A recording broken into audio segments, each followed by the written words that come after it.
안녕하세요. 저는 내과 전문의고요. 의학 전문 유튜브 채널 닥터 프렌즈를 운영하고 있는 우창윤이라고 합니다.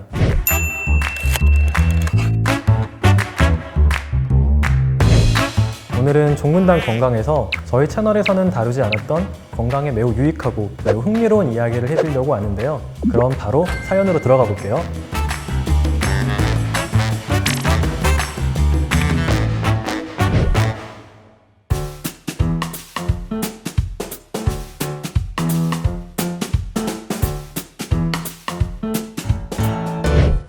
네, 여러분은 모두 각자가 좋아하는 음식들이 있을 거예요. 삼겹살을 좋아하시는 분, 샐러드를 좋아하시는 분, 그리고 어떤 분들은 치킨을 좋아하시는 분도 있고 어떤 분들은 겨울이니까 귤 까먹는 걸 정말 좋아하시는 분들도 있을 거예요. 그런데 오늘은 여러분이 좋아하는 그 음식들이 과연 정말 여러분의 취향인지 아니면 여러분 뱃속에 있는 다른 그분들의 취향인지에 대해서 좀 이야기해 드리려고 하는데요.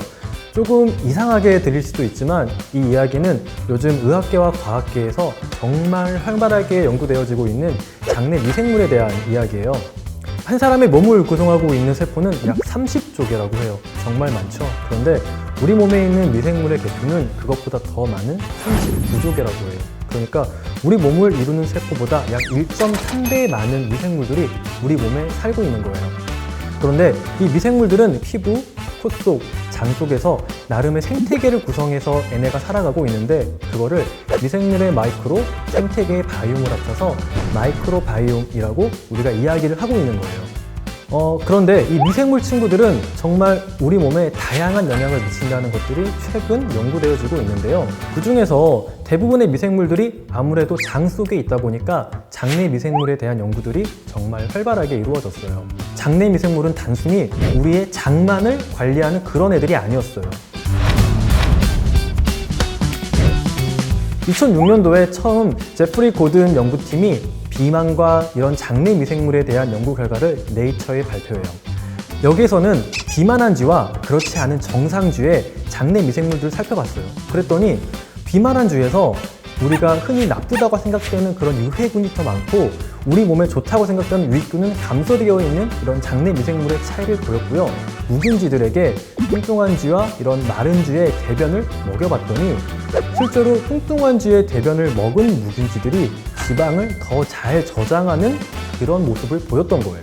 비만은 현대사회에서 정말 큰 문제잖아요. 그래서 이 발견은 정말 많은 사람들을 설레게 했어요. 과연 사람에게서도 비만과 장내 미생물이 관계가 있을까? 해서 뚱뚱한 사람과 정상치 중인 사람들의 장내 미생물들을 봐봤어요. 그랬더니 차이가 있는 거예요. 이것도 역시 정말 많은 사람들을 설레게 했죠. 뭐야, 내가 뚱뚱한 이유가 나 때문이 아니라 장내 미생물 때문이었나? 그래서 2016년도에 매우 재밌는 연구 결과가 보고가 되는데 뚱뚱한 쥐의 장내에 있는 그 미생물들이 아세테이트란 지방산을 만드는 거예요. 그러면 이 아세테이트란 지방산이 그 쥐의 뇌로 가서 그렐린이라는 식욕을 촉진시키는 호르몬을 분비하게 해요. 장내 미생물 중에 이렇게 뚱뚱하게 만드는 애들이 있으면은 우리는 실제로 식욕을 더 느껴서 더 먹게 되고 이 먹은 음식들을 더 잘 저장하는 체질이 되는 거였어요. 그런데 장내 미생물들이 영향을 미치는 것은 비단 비만뿐만이 아니었어요. 실제로 많은 연구 결과 이런 장내 미생물들은 치매, 우울증, 파킨슨병, 자폐 등과도 연관이 있다는 게 속속들이 밝혀지고 있어요. 자폐 같은 경우에는 지난 5년간 우리나라에서도 1.4배 정도 고생하는 환우분들이 늘어났다고 하고요.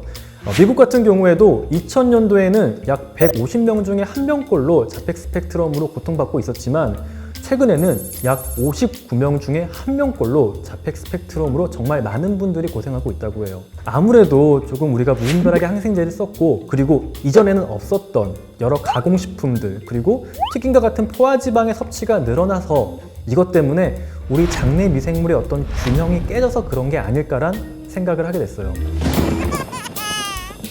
그래서 실제로 미국 애리조나 주립대 연구팀은 미국 태생의 그 자폐 환우들 3세에서 16세까지의 아이들의 장내 미생물들을 확인을 해봤어요. 그랬더니 실제로 그 장내 미생물들의 어떤 다양성이 정상인 아이들에 비해서 좀 감소되어 있고 특히 흥미로웠던 거는 가공식품을 먹으면은 감소하는 프레부텔라 같은 균들이 실제로 이런 자폐 스펙트럼 아이들에게서 감소되어 있는 거예요. 놀랍게도 우리 장내 미생물들은 우리의 면역을 조절해서 우리 뇌에 영향을 미친다는 것들이 속속들이 밝혀지고 있어요. 근데 왜 갑자기 장내 미생물들이 면역과 관련돼 있냐? 우리 장을 생각해보면 그 답은 나와요. 장은 우리가 섭취하는 외부의 물질들, 이런 것들이 처음 닿는 장소예요. 장은 우리 뱃속에 있다 뿐이지 생각해보면 우리 입에서부터 외부와 연결되어 있는 공간이에요. 즉 외부에 있는 물질들이 처음 닿는 곳이죠. 그렇기 때문에 실제로 우리 몸의 면역세포의 약 70% 정도가 장 점막에 위치하고 있어요.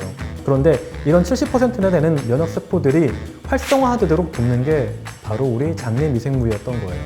이렇게 장내 미생물들이 뇌와 아주 긴밀하게 연결이 되어 있는 것들이 최근 들어 많이 밝혀지게 되고 있는데, 이런 걸 우리는 gut-brain axis라고 표현을 해요.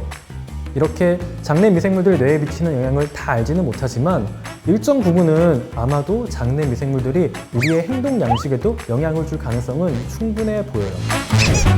가공식품을 좋아하시는 분들이 있다면 과연 내가 이걸 좋아하는 건지, 아니면 여러분 뱃속에 있는 장내 미생물들이 걔네를 좋아해서 여러분이 그걸 자꾸 먹게 만드는 건지 한 번쯤은 곰곰이 생각해 보셔야 돼요. 그렇다고 너무 낙담하기는 일러요. 한번 우리가 가지고 있는 장내 미생물들과 우리가 평생을 살아가는 건 아니에요. 우리에게 이롭다고 알려진 장내 미생물들을 좋아하는 거친 식이섬유를 약 2주간만 꾸준히 먹어도 장내 미생물들의 어떤 분포가 달라진다는 그런 데이터들이 있어요. 그리고 최근 들어서 이런 좋은 장내 미생물들을 위해서 프로바이오틱스를 드시는 분들이 굉장히 많은데요. 여러분들이 꼭 명심해야 될 게 있어요. 이 프로바이오틱스라는 것들은 실제로 우리 몸에 유익한 효과를 줄 가능성이 있는 살아있는 균이거든요. 프로바이오틱스가 만약에 잘못 관리되거나 그러면은 오히려 오염되거나 우리가 원치 않은 균들이 혼합돼가지고 유해한 효과를 나타낼 수도 있어요. 그래서 꼭 질 관리를 잘 할 수 있는 그런 회사를 고르는 게 중요하다고 생각을 하고요. 특히 프로바이오틱스를 만드는 회사를 고를 때는 조금 보수적인 입장으로 회사를 선택해서 가장 안전한 제품을 먹어야 된다는 게 제 개인적인 생각이에요.